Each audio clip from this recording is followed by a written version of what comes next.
This week on RFootball, we hear about the brains behind the Rutgers offense, RVision. We visit with talented safety Lorenzo Waters, a 3-year starter for the Scarlet Knights. We take an inside look at the strength and conditioning program for RU. Everything you got, let's go! And we look back at last week's trip to Nebraska and look ahead to Rutgers' next opponent on the banks of the old Raritan.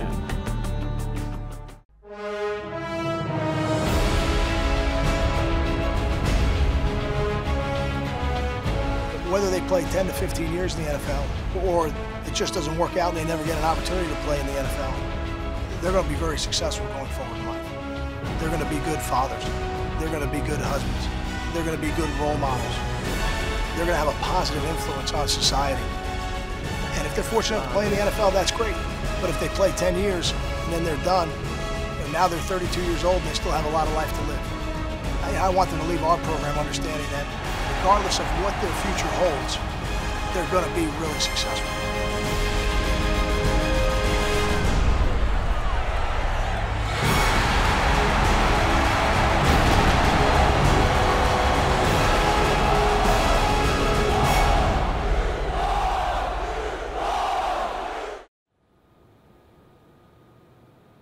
Hold there, sit there. If he comes to you, then work away, okay?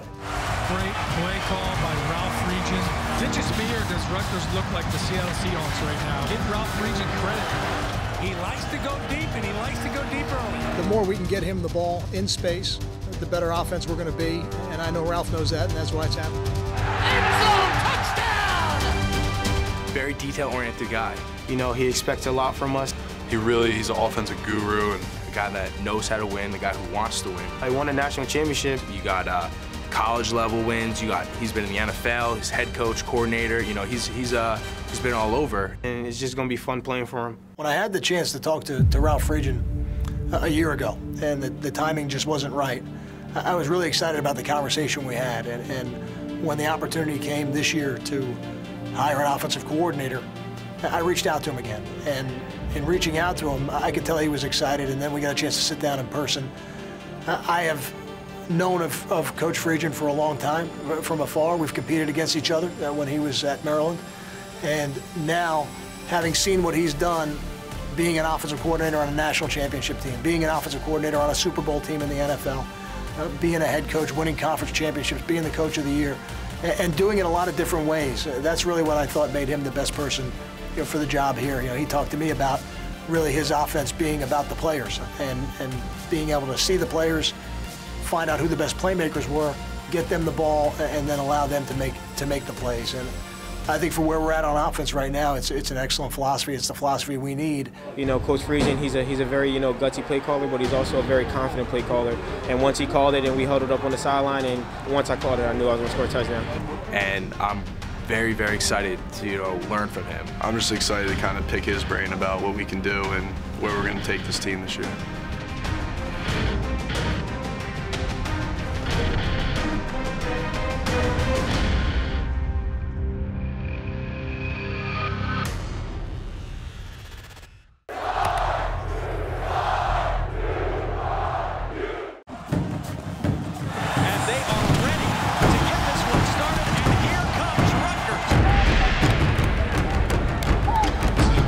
Waters, strong safety, 5th-year senior from Acton, Maryland.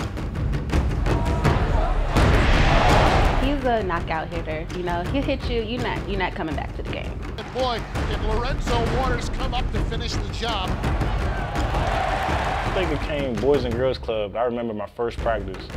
It was like a hidden drill or something. I just got knocked down. I remember looking up and seeing the coach yelling, spit in my face, talking about get up, Waters. I was like, all right. Then my pride kicked in. And ever since then, I was like, I'm going to knock down everybody else I see. I'm not going to take any pity on anybody.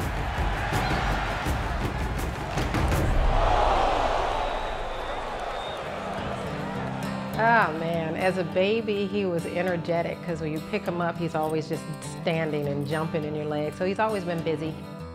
Lorenzo was very adventurous. Liked to play sports, liked to run around, liked to have fun. Kind of always had a serious undertone to him. He usually did his own thing. Like some babies might be over here. I remember my sister had her birthday party for my niece that's in there, 1 year old, and all the other kids were around the clowns, and Lorenzo's over there playing with a stick. I called him Trace because he was the third, so uno, dos, Trace. But we spelled it T-R-A-C-E, like Trace, like the carbon copy of his dad. Well, he was really a good boy, really. Me and Trace are the same age. He was born in July, I was born in August, so we were really close. So we acted a lot like siblings, fought that way. Growing up with him, he's different than everybody. He was real humble, you know, like to interact, like to have fun. I'd say he's pretty mild-mannered, reserved, low-key, but you always knew he had a good head on his shoulders. I think he got his competitive spirit from his father and from his parents. Really, his father was very competitive in sports. He reached second-degree black belt at the age of 12, and he was actually a junior Olympic champion.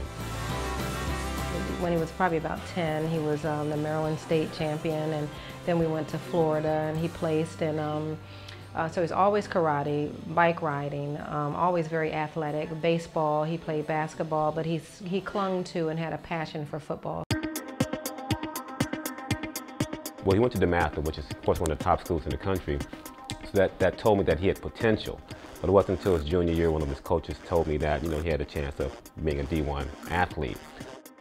But just hearing everybody talk about him and like, oh, I saw your brother, or I watched him play, or I saw your dad recording him, I was like, okay, I guess he's a big deal. I was so excited when he chose Rutgers, because when we went there for the official visit, it was just natural. I mean, everybody was nice, people were kind, they were down to earth. Joe LaFez being my cousin, I got a lot of inside information from him, so I got a real good feel when I went up there on my official visit. Well, Rutgers had everything that we were looking for. Since academics was going to be the key to his success, we actually did not want him to go to a football factory. Well, I didn't really know what I wanted to do until, you know, going into my junior year. Now I'm double major in political science, criminal justice with a minor in philosophy, so I'm literally going to grad school. I'm excited that our team GPA last semester went up again. I think what that creates is a great culture here on campus for our football team. You can play football at the highest level, you can compete at the highest level, you can go to 8 bowl games in 9 years, and you can compete in the classroom. To win 2 straight academic excellence awards, you know, in the conferences we were playing in was great, and now hopefully we'll compete for it in this conference. And you know, I'm really thankful to have him as a coach because you know, he'll walk with you, and you can sit down and talk to him in his office about anything, whether it be football or just life in general. Some of the same things that he's been preaching are things that he's been preaching in the past, and I've seen it used and I've seen it work, so I believe it. It starts with you guys, the players. You're the ones who make up the team. Stand up. Tell me something you learned today. To be in a position to lead my team and lead the defense, and you know, just having that kind of weight on your shoulders, you know, it's a blessing because now I get a chance to impact some of these younger players and help them come and grow and develop, not only as football players but as men as well.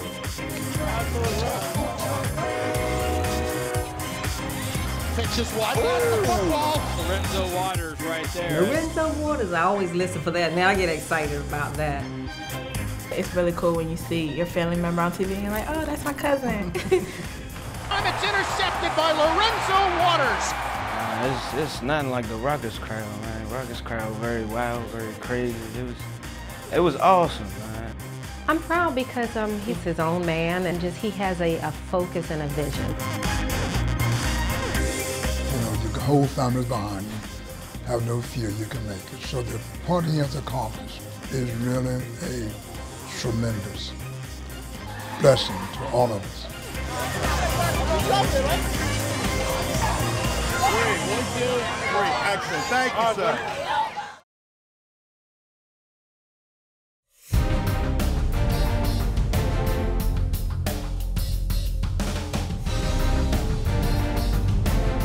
You know, football is more than just a game for a lot of reasons. You know, it teaches you just how to be a man and just how to deal with adversity when it strikes.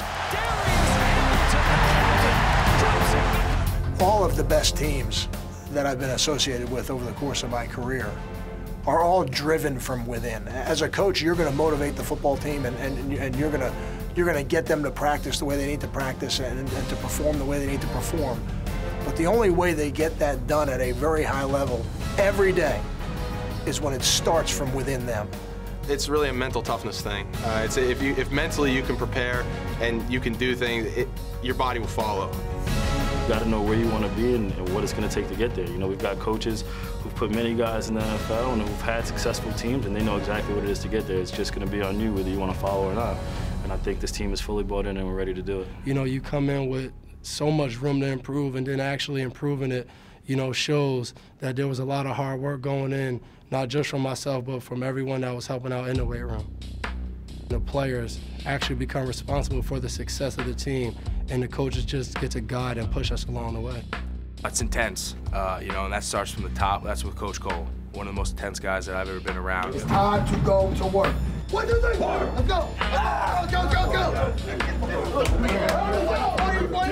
You have to find the players whose personality and intangibles will allow them to get better in your system. And I think that that is the key, because the players who are going to get better over the course of their 3, 4, or 5-year career are going to be the leaders in your program. They're going to be the playmakers in your program.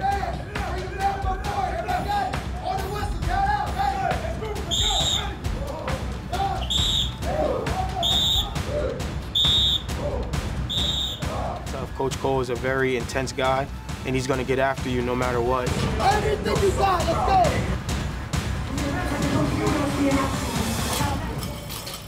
He's really gotten us stronger.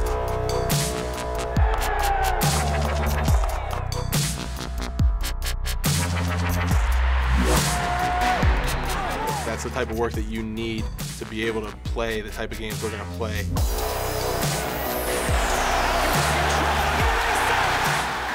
Hard work is key to a lot of things in life. If you work hard, you will succeed. My brother and myself were, how can I put this, not very strong when we came here at Rutgers. And when you first get here, everything's about testing to see where you're at. And I remember getting under the bench. I moved it amazing 3 times. Looking back at that, I'm so proud of what me and my brother were able to do.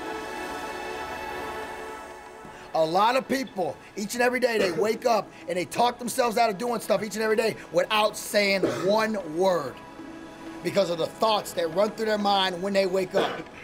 Too busy thinking about how they're not going to do something instead of too busy thinking about what they're going to do and how they're going to attack it and how they're going to get done. Everybody count 15 days of practice, 1 down, 2 down. It don't matter. It's what you do in that amount of time.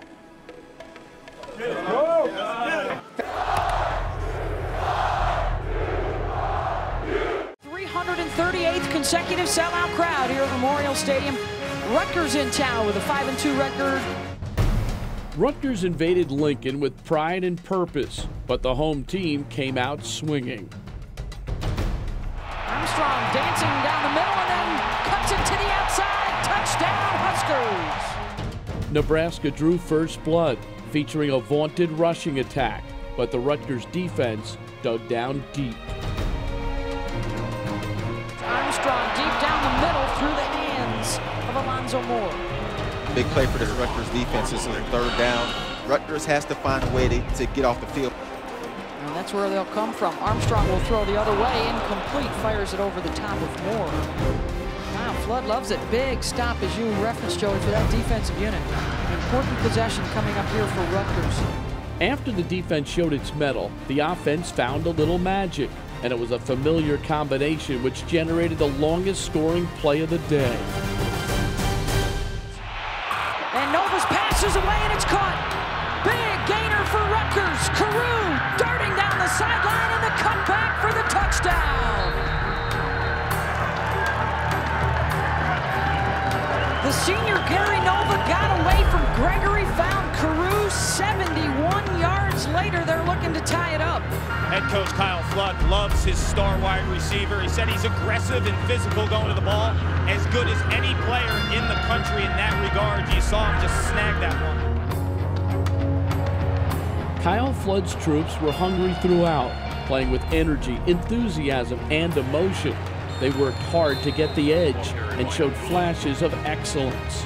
The Scarlet Knights embracing the challenge in a hostile environment. But the challenge was amplified when they lost their leader late in the first half. Pressure right up the middle. Nova gets the pass away. Gary Nova left the game with an injury, but Coach Kyle Flood always talks about players stepping up, and that's what Chris Laviano did. So it is Laviano, the redshirt freshman from Glen Head, New York. He will hand it off to Desmond Peoples.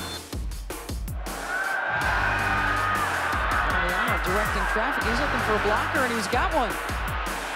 Laviano inside the 30, pushed out of bounds at the 25-yard line.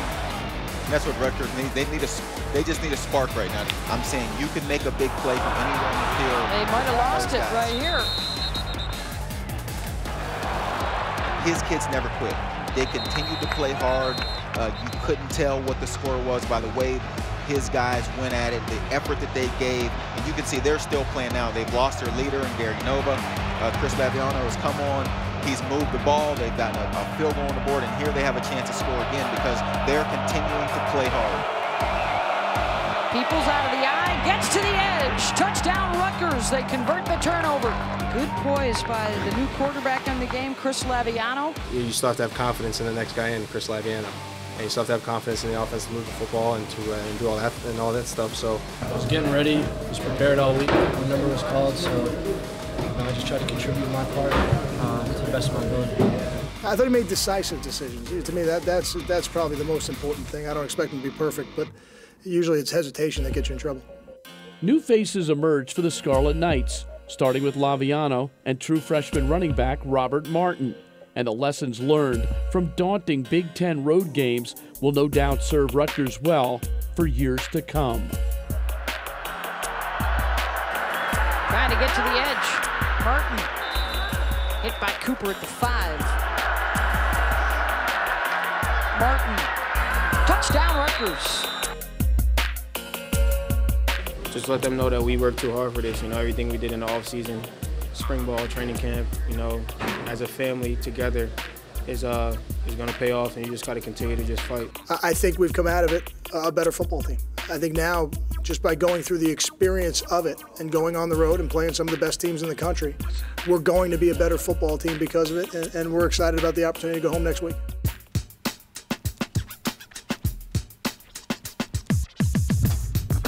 Good morning. Great to be back in Piscataway for a home game this week. I know it's going to be a great crowd on hand. I think we're closing in on another sellout. A wonderful atmosphere. It's been sold out for months here in Piscataway. They are the #1 defense in our conference, in total defense and scoring defense. They're the #1 rushing attack in our conference, and I believe the #4 scoring attack in our conference. They want to run the football, and because of that, you see a lot of their passes come off of play action. So their first and second down passing game, for the most part, is play action passing, and then you get the third down, you get to more of the drop back stuff when needed. We got to get some of these plays disrupted before they get started. I think as we do that, we'll play better defense as a unit. They play tremendous 11-man defense. Their leading tacklers are in the middle with their 2 middle linebackers and their safety, but the leading TFL guys on their defense are on the outside. So they're getting production in a lot of different areas. We need to be more productive than that if we're going to be as effective in the run game as we want to be. He'll get whatever reps he can handle as we go through the week. The game plan won't change. Gary and Chris have a similar skill set. The decision itself, that decision could come at any point during the week. I'll meet with the medical people later this afternoon, and we'll get some idea of where we think Gary is. I think what we saw last week was that Chris will be prepared. I don't have any doubt in my mind that he'll be prepared to play if called upon. And then when you go out there, you got to protect the football. That's the first thing you have to do. You got to manage the offense, and then you got to be a great decision maker. I thought he had a good start and some valuable experience last week doing